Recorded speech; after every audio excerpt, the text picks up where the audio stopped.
I always feel that kind of intrinsically we have a memory of when we were inside our mother's womb.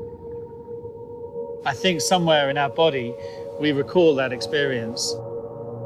And being underwater, I think, puts us back into that mindset.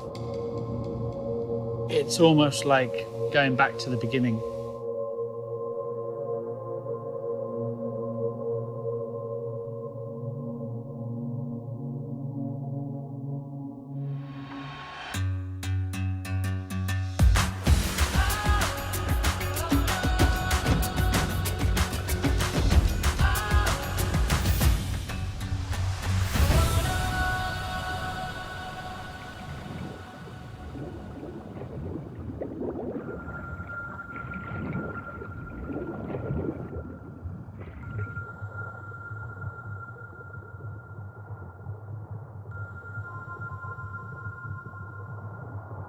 My name is Jason Taylor, and I'm a sculptor that specialises in making underwater art installations. I studied sculpture at art college. After I left, I was young and energetic. I wanted to sort of explore the world. So I tried my hand at a variety of things. I was a scuba diver, paparazzi. I worked building stages. And I got to the end of it and I realised that actually I didn't enjoy it. And it was a one time in my life where I felt completely adrift. So I just thought from that moment, I might as well just start doing what I love. And what I loved doing was making art. A thought popped up. Why don't I create this underwater sculpture park? But it just wasn't feasible. You know, I didn't have the finance and I didn't have the opportunity. So I just decided to roll the dice. I sold my house. Thought I'd just invest everything that I had to work in this small bay on the island of Grenada. Next on Evening Edition West Coast, it's an extremely dangerous hurricane with sustained winds as high as 135 miles per hour. It was a cove that had actually been wiped out by Hurricane Ivan. So many of the corals and marine life that was there had been really damaged. So I thought if I make an alternative that would encourage wildlife to move back.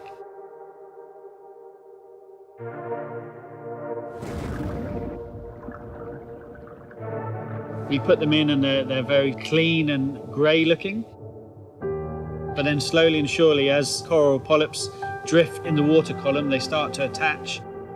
And then slowly over time, it becomes this living, breathing ecosystem. It wasn't just about making, static artwork. It was about making artworks that actually create life.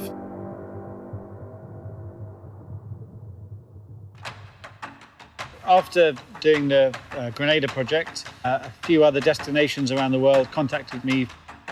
Bali, Australia, Mexico. In Cancun, I started off making around 20 sculptures, and I think by the time I left, I think I was up to sort of 600 pieces there. The logistics are huge. I invest a lot of my time in working out how to move hundreds of tons of cement from land onto a boat and then install them underwater. It's incredibly risky business. I've risked my life several times. Once I install the sculptures, there's a huge sense of relief. The rest of it is sort of watching it evolve from there.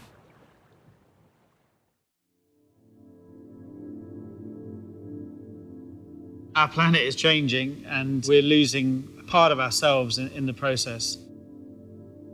I don't think we've ever had such a damaging impact on the natural world. For me, it feels, really meaningless trying to talk about any other issue. Artists play, a fundamental role in shaping our opinions, informing the narrative, a really vital part of the creativity. Great art is where it talks to you, and it sort of helps you to change yourself as a human being. It helps you be a better person. It enriches your life. But, you know, I almost feel like I slightly cheat. I just sort of provide the canvas and I have a lot of natural assistants that come along and actually do all the fine brushwork, do all the fine detailing. There's a lot of finishes and techniques that no human hand could ever accomplish. But when I go back to see the works, I go and see a space that used to be sand and devoid of life. And now I go back there and there's thousands of fish, there's thousands of different types of coral. The biodiversity that's there is incredible. And I think that wouldn't be there if I hadn't have done that. And I think that's probably the greatest accomplishment, helping Mother Nature bring life to the world.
This season was just a really special one, you know. The world stopped for a moment in the middle of the season and took a breath, and so did we.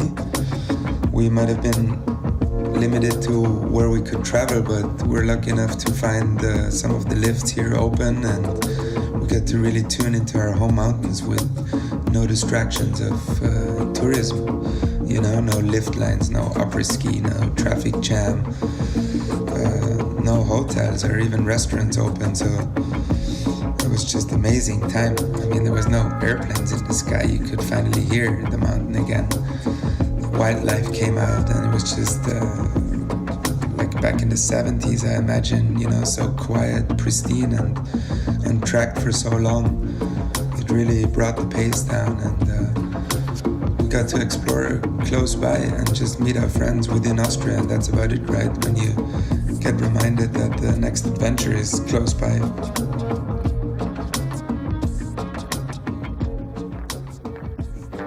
In my mind, still a second too late. Anticipated a minute delay. Complicating the little things. Talking back to the voice in my head. I think the ashes in the garden are painting a picture. The plants look exactly like me.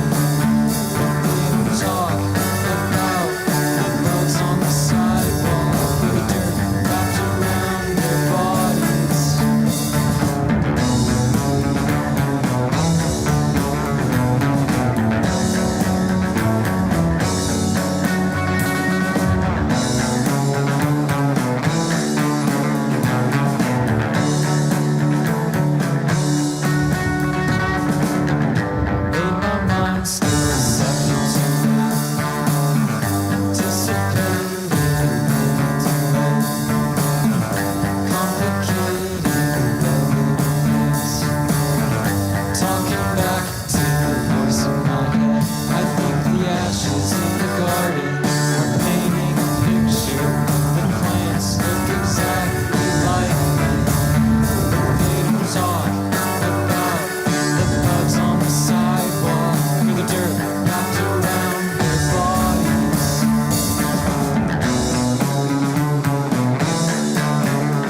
jamais venue dans cet endroit, 19M, qui est magnifique, dans lequel les tenues étaient tellement mises en valeur. Everything was so beautiful, and we know, it's handmade and it takes time. I felt it was poetic, and we could imagine ourselves in the clothes, walking and feeling powerful with the music. Chanel do such a beautiful job of celebrating all the people whose work goes into creating each piece. And I think it's really unique to have a house that puts such a spotlight on that. It sort of gave the world a depiction of their intention to preserve the art, and the 11 houses that have been responsible for a lot of the really artistic work. I love seeing the pieces of the ostrich feathers, having seen how they make it one by ones on the fabric, and I love the white dress with the little pleats. There are so many beautiful things. Ce que j'aime chez Virginie Viard, c'est ce qu'elle décide de montrer ou non. Par exemple, il y a une robe là, très fluide comme ça, mais assez transparente en haut. Et puis j'ai aimé les bombers, j'ai aimé les formes un peu plus amples, un peu plus oversize. Et j'aime ce mélange des deux. It's Chanel, right? They're only gonna have the best people. They're only gonna work with the best people.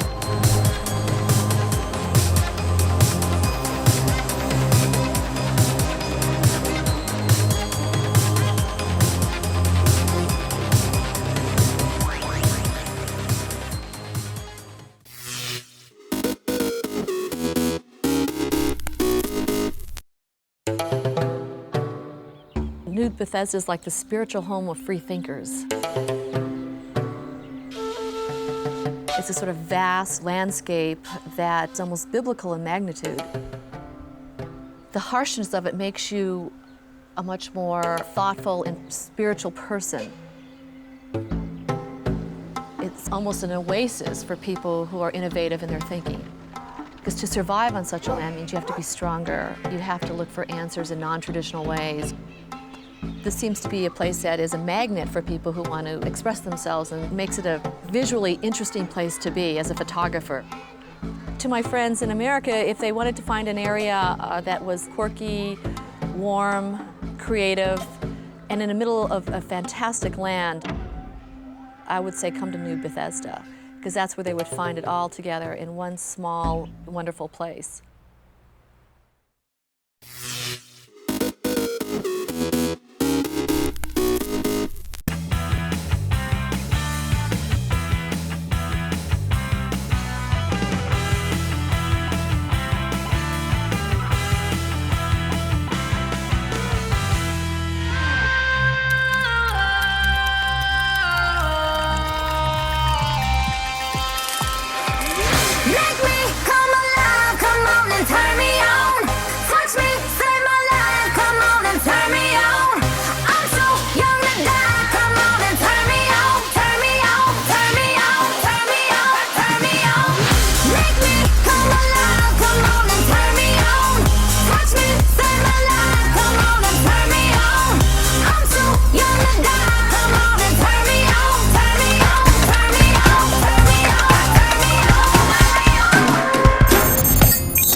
Dubai, fueled by the wealth that comes with being a major oil hub, has grown by close to 600% in population in the last 30 years. The modern-day metropolis version of Dubai is a waterside city on the edge of the desert, full of iconic architecture and massive construction undertakings. There's the sail-like Burj Al Arab, glistening, mammoth shopping malls, and the glitzy, tree-shaped island of the Palm Jumeirah. Perhaps the most iconic sight of all, though, is the futuristic Burj Khalifa, a symbol of the city and the world's tallest building. Join us today as we take a peek into how the Burj Khalifa was built. The Burj Khalifa towers over Dubai at an eye-bulging 823 meters tall, or a touch over half a mile above the spectacular fountain display that graces the space directly in front of the tower. Those fountains, incidentally, make use of water recovered from the tower's cooling systems, recycling 15 million gallons per year, or enough to fill 20 Olympic swimming pools. Like life in Dubai in general, the construction of the Burj Khalifa was fast, expensive, and groundbreaking. The development, from breaking the Earth to surpassing Taiwanese building Taipei 101's previous record, took just 1,325 days to become the world's tallest building, or just over 3.5 years, starting with excavation in January 2004. The final opening took a little longer, with the official launch ceremony taking place in January 2010. The bill ran to approximately $1.5 billion, though that was never a major issue, given that much of the space inside the Burj Khalifa had been sold off-plan before construction even began. Intended as a centerpiece of the city, the plan for the Burj Khalifa started out with a competition between many of the world's foremost designers, which was ultimately won by a tower structure specialist, Skidmore Architects in Chicago. Most of the issues in the build naturally related to height, how to build a structure that can self-support to that level, resist the weather, and also how to physically deliver the necessary materials to the high-level building sites. While it might not be immediately obvious to the casual viewer, the design is based on the Hymenocallis desert flower in abstract form. 3 main elements are built around a central core, with the floor space narrowing as the tower rises to provide a natural stability to the tower. The layout also offers a substantial amount of window space. The aerodynamics, in fact, are key to the Burj's ability to withstand storms, something it achieves without measures such as the momentum dissipation damper mechanism used in Taipei 101. The inconsistent cross-section of the building means the forces a storm pushes into it are not evenly distributed across its height. The design, an outline like a 3-pronged star, is a shape which offers strong torsional resistance, effectively preventing both twisting and bending of the structure when it needs to resist strong forces, as well as preventing the dangerous wave-like motion that can form in a more conventionally shaped structure. The gradual narrowing of the floors was carefully tested by computer, as well as through wind tunnels, so the elegant final shape stands out as a landmark, but also has a real functional design aimed at ensuring stability at such a height off the ground. The construction process was colossal. An estimated 22 million man-hours were put into the building, involving people of 100 nationalities and over 12,000 different staff in total. The completed Burj contains 39,000 tons of steel rebar and 330,000 tons of concrete. Laid end-to-end, the steel rebar in the structure alone would stretch a quarter of the way around the globe. 192 concrete bars dip into the earth to provide a foundation that dips to more than 50 meters below the ground. At the heart of the foundation is a 3.7-meter thick concrete mat, the structural base on which the whole structure is built. In total, over 45,000 square meters of concrete sit in the foundations of the Burj alone. An unlikely talking point during construction was the cranes. There were 3 of them, working around the clock and chunky enough to lift materials all the way up to the 156th floor of the building, a height of over 700 meters. Specific, careful plans even had to be put into place to bring the cranes back down, such was their bulk and scale. The pumping of concrete high up the building's core, which required 200 bars of pressure, was also an engineering feat never achieved before the Burj Khalifa. To put the scale of materials in context, simply applying the exterior cladding to the building required the work of around 300 engineers in addition to the construction crew, and broke several records in the process. The aluminium involved is equivalent to that used in 5 large Boeing jumbo jets. Internally, the layout of the elevators is something of a marvel too. The Burj uses 3 main sky floors, which act as hubs for the main elevators, allowing smaller local elevators to feed other floors from these centers. There is no single elevator that runs from top to bottom, but the central service elevator does rise over 500 meters, making it the highest single elevator rise in the world, again topping the former world's tallest building, Taipei 101. There are a massive 57 elevators in total within the Burj Khalifa. At the very peak of the Burj Khalifa is an iconic spire, a telescopic structure composed of over 4,000 tons of structural steel. This 200-meter structure was originally built within the confines of the tower and later lifted to its final position using hydraulics. The ongoing operation of the building is complex too. For plumbing and electrics, for example, a double-sized story every 30 or so floors provides space for the equipment needed to ensure the tower's basic functionality. These floors hold electrical substations, water tanks, pumps, and air handling units, with the pumping of water a particular issue due to both height and the humid desert environment. The significant amount of cooling required around the tower is in addition to the general use of water, and an entirely separate piping system was built internally to deal with that cooling liquid and condensation alone. 250,000 gallons of water are required daily to keep the Burj Khalifa functioning. At the time of construction, all this functional equipment was stored in the basement and lifted by night to the less glamorous but utterly necessary floors of the Burj using a combination of cranes, hoists and the central service lifts. For the shiny symbol of a country, maintaining a shiny look is also important. After all, the customers paid for those views as well as the luxurious surroundings. To aid with this, the tower features telescopic, permanently positioned maintenance and window washing equipment for what we can only imagine is one of the most hair-raising jobs in the world. The entire facade is cleaned every 3 to 4 months. The Burj houses hotels, public viewing platforms, businesses, and some very plush private residences. It also includes lifestyle elements like fitness centers and pools to complement them. It can be said that the building has transformed into a community in its own right. 11 years after its opening, it still costs upwards of $100 simply to visit the top accessible floors of the Burj Khalifa and take in the view. Staying in the Giorgio Armani-designed hotel starts at about $700 for a standard double room, though that won't get you any higher than the 39th floor. You could try the world's highest nightclub on floor 144. Incredibly, plans are afoot to beat the Burj. India is already talking tentatively about an even taller 110-story structure in bustling Mumbai, while South Korea is also eyeing a possible rival. Oh, and that urban myth about a facility to add extra floors should the height of the Burj ever be surpassed? It's just that, a myth. But the Burj is iconic, a symbol of Dubai's prosperity and technological advancement. Do you think it was worth it? Tell us in the comments below, and don't forget to subscribe to discover more world wonders.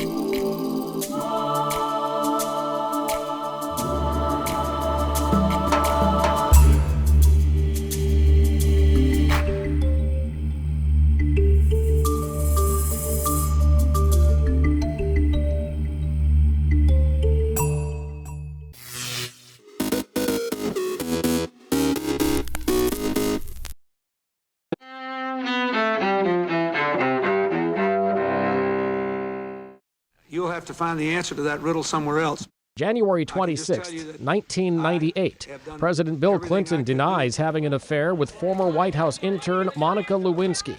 I did not have sexual relations with that woman, Miss Lewinsky. I never told anybody to lie, not a single time, never. These allegations are false. Yet months later, Clinton finally does acknowledge that he did have a relationship with Lewinsky. The House of Representatives impeaches Clinton for perjury and obstruction of justice over the scandal. But Clinton is acquitted by the Senate the following year, and he finishes the rest of his term in office. 1788. The first European settlers in Australia, a British expedition including hundreds of convicts, land in present-day Sydney. 1880. General Douglas MacArthur is born in Little Rock, Arkansas. MacArthur commanded U.S. forces in the Pacific during World War II and ran the post-war Allied occupation of Japan. He also led American troops under the UN banner during the early months of the Korean War. 1961. Wayne Gretzky, considered one of the greatest hockey players of all time, is born in Ontario, Canada. And 1988.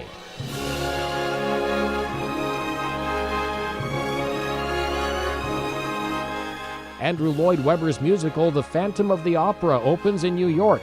In 2006, it leaps past Cats, another Lloyd Webber musical, to become the longest-running show in Broadway history.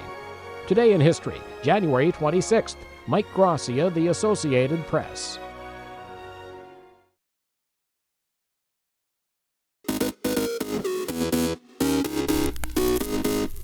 Welcome back in our studio, and in today's news,